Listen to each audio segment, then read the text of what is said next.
Allah memberikan sebuah perintah wajib kepada umat Islam, yakni perintah yang tidak sama dengan perintah-perintah yang lain. Kalau perintah yang lain di dalam hukum Islam itu sifatnya fi'lu, melakukan. Tapi yang satu ini sifatnya tarku, meninggalkan. Syahadah itu perbuatan, melakukan, karena mengucapkan. Kemudian zakat, sholat, dan haji itu juga melakukan, sifatnya fi'lu. Kalau yang satu ini bernama puasa. Puasa ini sifatnya tarku, meninggalkan.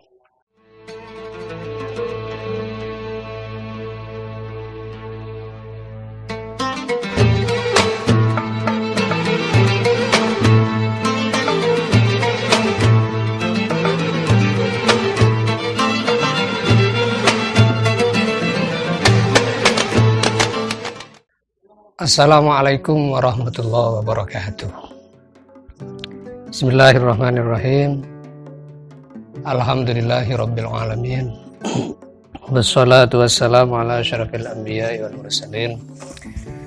Sayyidina Muhammadin wa ala alihi wa sahabatihi ajma'in, amma ba'du. Qala Allah Ta'ala fi kitabihil karim. A'udzu billahi minasy syaithanir rajim. Bismillahirrahmanirrahim.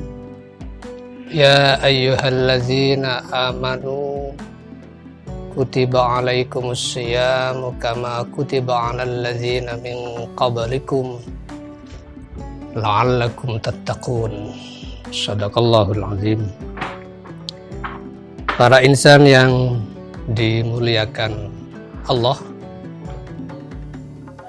alhamdulillah kita sudah berada di bulan Ramadan, bulan yang dimuliakan oleh Allah karena ada kegiatan yang sangat berharga di dalamnya.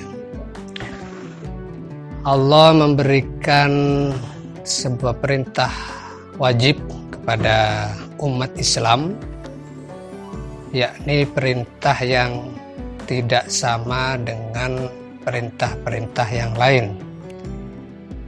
Kalau perintah yang lain di dalam hukum Islam itu sifatnya fi'lu, melakukan. Tapi yang satu ini sifatnya tarku, meninggalkan. Syahadah itu perbuatan, melakukan, karena mengucapkan. Kemudian zakat itu melakukan, karena mengeluarkan. Kemudian sholat itu juga melakukan, dan haji itu juga melakukan, sifatnya fi'lu. Kalau yang satu ini bernama puasa.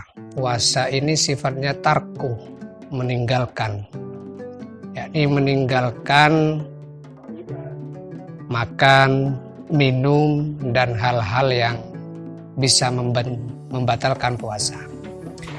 Tentu karena sifatnya tarku, meninggalkan, maka tekanannya itu agak berat. Sama dengan pengucapan kalimat tauhid, itu diawali dengan la ilaha illallah. Dengan kata-kata la, tidak, tekanannya lebih berat daripada iya. Maka tentu ini mirip dengan puasa yang sifatnya melakukan menjadi tidak melakukan karena meninggalkan. Oleh karena itu, maka puasa ini agak berat dari pekerjaan-pekerjaan yang lain dan tidak kelihatan. Jadi orang yang berpuasa dengan yang tidak itu tidak akan kelihatan. Para insan yang dimuliakan Allah, kaum muslimin, ada hal yang perlu kita ingat dan kita daur ulang ingatan kita mengenai kebiasaan kita di dalam berpuasa. Ada sebuah keterangan agama tentang keutamaan puasa. Di antaranya ada klausul kalimat hadis rihus shaimi kal miski. Bau nafasnya orang puasa itu seperti misik. Terkadang kita memahami keterangan ini bahwa orang berpuasa itu bau nafasnya seperti misik. Maka kalau orang salah paham, nanti semakin tidak enak bau nafasnya, semakin bau misik. Nah, itu keterangan yang secara akal sehat tidak begitu diterima, agak bertentangan dengan ajaran Islam yang mengajarkan citra kebersihan, citra keharuman, citra keindahan, dan hal-hal yang bersifat positif lainnya. Maka kalau guru saya menerangkan, orang berpuasa mengenai pemahaman hadis ini itu menggunakan mafhum aulawi. Orang berpuasa itu nafasnya seperti bau misik, artinya meskipun tidak enak. Maka ini cara pemahamannya harus pakai mafhum aulawi. Jadi begini, bau tidak enaknya saja seperti bau misik, apalagi mulut itu dijaga, lisan ini dijaga, dirawat, dibersihkan, maka tentu itu akan lebih misik, lebih harum, lebih berharga di hadapan Allah Subhanahu wa Ta'ala. Maka di dalam hukum siwak ketika berpuasa ini berbeda. Kalau puasa sunnah memang boleh siwakan meskipun zawal, tapi kalau puasa wajib itu setelah zawal ini ada yang membolehkan, ada yang melarang. Yang melarang banyak, kemudian yang membolehkan diantaranya adalah Imam Nawawi.